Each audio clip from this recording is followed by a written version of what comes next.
Hey YouTube, Kira Qualia here, bringing you all my Cardfight Vanguard Mediell Lyrical Monasterio deck profile. This is one of the 6 new decks we got from the latest Lyrical Monasterio booster set, Summertime Memories. The deck focuses on being able to make use of your drop zone to either gain additional abilities when a card is in the drop zone, or being able just to call out a card from your drop zone to the rear guard, really playing into the fact that the Lyrical Monasterio was from Magellanica, and from Magellanica we had other decks similar to Bermuda Triangle like Grand Blue, so focusing on the drop zone finally for one of these decks as well. It's a really interesting deck that focuses on that play style in use of just setting up more and more cards in the drop zone. So let's go ahead and get started with the deck profile. So for the ride deck, our starter is the Grade 0 to Work Harder Mediell. When rode upon, if you went second, draw a card, the pretty standard starter. Our Grade 1 is Sheltered Girl of Pharmacy, Mediell. When this unit is rode upon by a Grade 2 with Mediell and its card name, choose up to one Grade 2 or less card from your drop zone. Call it to rear. If you called a card, reveal the top card of your deck, and if it is a trigger unit, rest this unit called by this effect. So it's more of a chance to get an additional unit that you can attack with this card, or at least just a card to set up with the top card of your deck, depending on what you reveal. Our Grade 2 is Making Smiles Bloom, Mediell. When this unit is rode upon by a Grade 3 with Mediell and its card name, look at the top 3 cards of your deck, choose up to one card from among them, put it on the top of your deck, and discard the rest. So the discard can be set up for some of the other cards that we run in the deck, and just, setting up our drop zone for some of the other plays we may want to use. Our Grade 3 is the go-to Fondant Solace, Mediell. So with this card, I was also debating on what I wanted for the other Grade 3s to be set up for the ride line, but still as a standard, we are running the 3 Fondant Solace Mediell.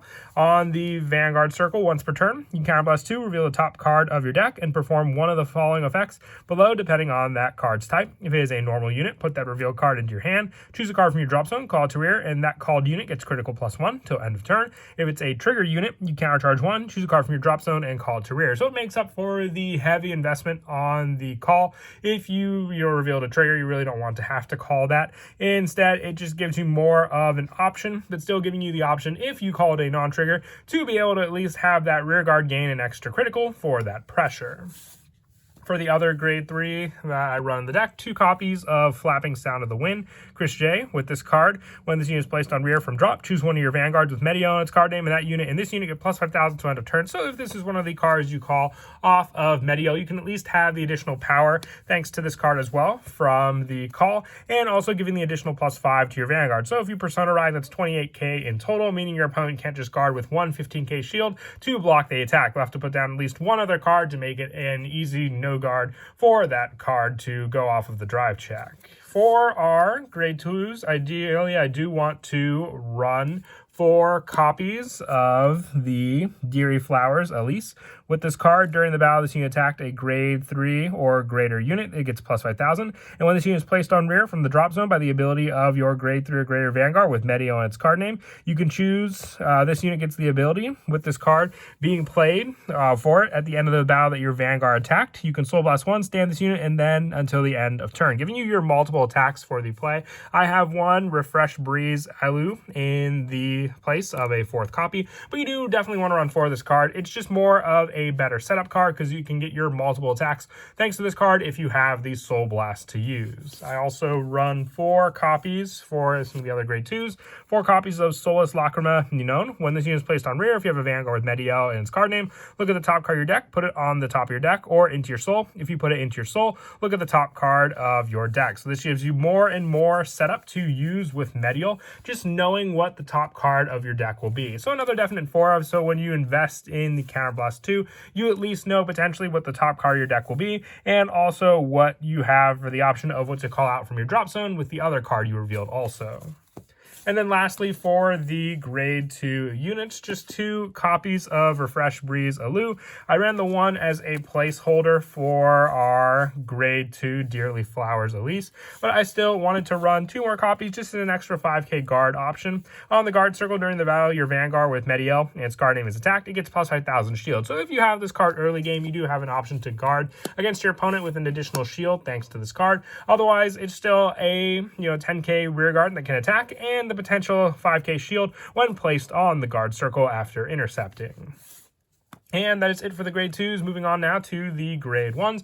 Running 4 copies of Diva of Aptness Astrid. From the drop zone, when your rear guard is placed by the ability of your grade 3 or greater Vanguard with Mediell its card name, you can call this card's name with a Counterblast 1 to an open rear guard. So all it is a Counterblast of 1, giving you the option when you do countercharge, you can at least make up some of the counterblasts you would have used off of that trigger unit and still being able to call your unit from your drop zone to rear and get that countercharge, which you can use to then call out Diva of Aptness Astrid and give that unit that you called out a boost thanks to this card.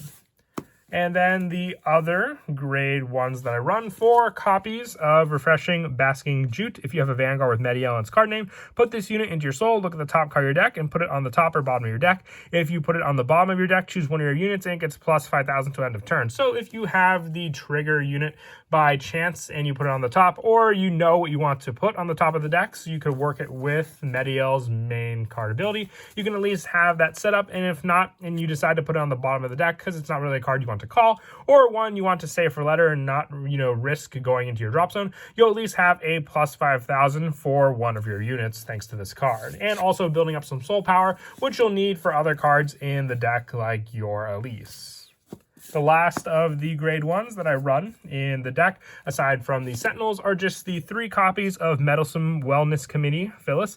On rearguard, once per turn, you can Soul Blast 2, choose one of your grade 3 or greater Vanguards with Mediell on its card name. Until the end of the turn, it gets plus 5,000, and the cost of that unit's original act ability become Counterblast 1. And when your other unit is placed on rear from the drop, this unit gets plus 5,000 to end of turn. So the reason I run 3 of this card is it is a once per turn, so when it's on the rear guard, you can just continually use the Soul Blast 2. It works well with the setup in the soul with Jute.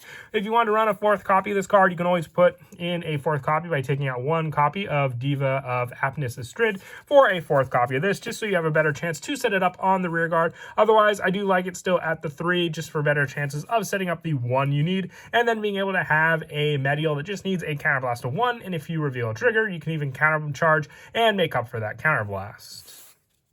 The last of the grade 1s, just as I said, are the Sentinel, which are Nocturne of Flickering Judith. If you have the Blitz order, you can just take out 1 copy of this card for that Blitz order. Otherwise, just 4 copies of the Sentinel, having the skill. When placed on the guard circle, if you have 1 or less cards in your hand, you don't have to pay for the discard cost. And then moving on to our trigger lineup, running the 7 criticals, still 4 of the Precious Tune Edwidge, and 3 of the Wings Dancing in the Blue Skies Antia. For the critical pressure you can provide along with your rear guard that may already have the additional critical, and also for draws, because you will invest in the drop and the field, so you just need a little more consistency to make up your hand. And for the heals, 2 copies of Hushed Diva Hortense, and 1 2 of Us Flow, and 1 2 of Us Rhyme for the additional heals with the abilities for the additional shields against criticals and restanding units. With the over trigger being the 1 copy of Greatest Star Esperanza, all the over triggers for Lyrical Monasterios share these same abilities. It's just preference of which one you want to run for the art. And that is it for the deck profile. I hope you all enjoy. We're slowly getting through all of the many new decks we had from the Lyrical Monasterio Summertime Memory set, and I hope you all enjoyed as well. And as always, until next time, please don't forget to leave a like and subscribe, and Kira Qualia out.